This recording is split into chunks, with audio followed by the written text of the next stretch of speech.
So have y'all seen this viral clip of Candace Owens getting owned at one of her debates? Because it illustrates how the violent and hateful transphobia from conservatives is built off of ignorance, white supremacy, and historical revisionism. But I think can you explain to me what Two-Spirit is in the history? I'm telling you that not only in one Native American tribe, but in multiple tribes, there were dozens of terms that referred to people that would now be considered trans, and that was hundreds of years ago. So I'm just wondering why you think that people are only trans now because the media is telling them to be. Well, I told you, because of the proliferation. So you can't just go from having 0% to suddenly 25% of people. But what I'm saying is that these people were around for thousands of years. Well, what you're saying is that some Native American tribes had people that would be considered trans today, something that we can't fact check because they're dead. It's right? Historical knowledge. It's historical knowledge that there were trans Native Americans. Yes. I really don't think that's historical knowledge. But here's what I'll answer. I don't think that there were trans Native Americans. So if you could educate yourself a little more, you would know that. Okay. As well.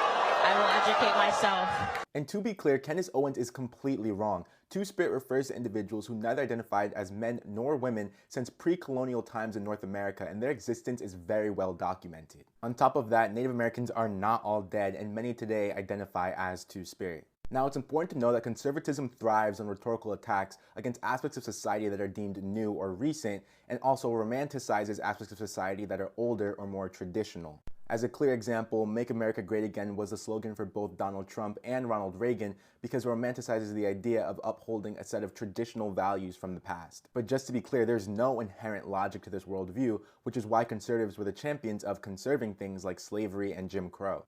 But that being said, it's clear that this same tactic is being used by conservatives to demonize queer and specifically trans people by attaching trans identity to some sort of recent media agenda or new social contagion. This hateful line of thinking is what has exacerbated discrimination against LGBTQ+ individuals and drove the brutal assault of a Native American teenager named Next Benedict, which led to their death. And may Next Benedict rest in power.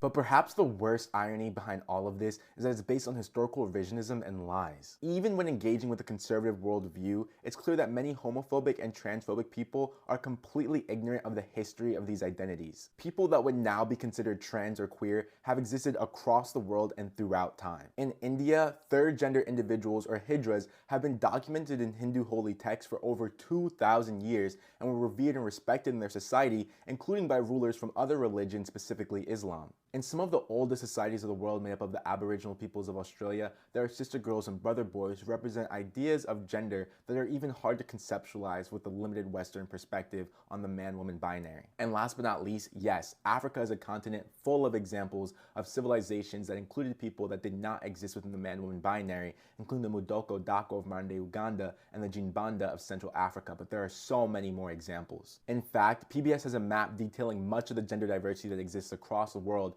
showing that no, queer and trans identities existing is nothing new. But what is more recent, however, is the transphobia and homophobia brought forth by colonization and imperialism that demonize and criminalize these identities. And what I find incredibly sad is that because historical revisionism and fundamentalism are so prevalent in colonial societies like the United States, some people who are woke on other issues actually believe that being trans is something new or some sort of novel deviation from the norm. The conservative superintendent of Nexus District in Oklahoma illustrates a perspective that many people have when he says, "There's not multiple genders, there's two. That's how God created us." The left is undermining the very principles that made this country great, our Judeo-Christian values and our traditions in this country.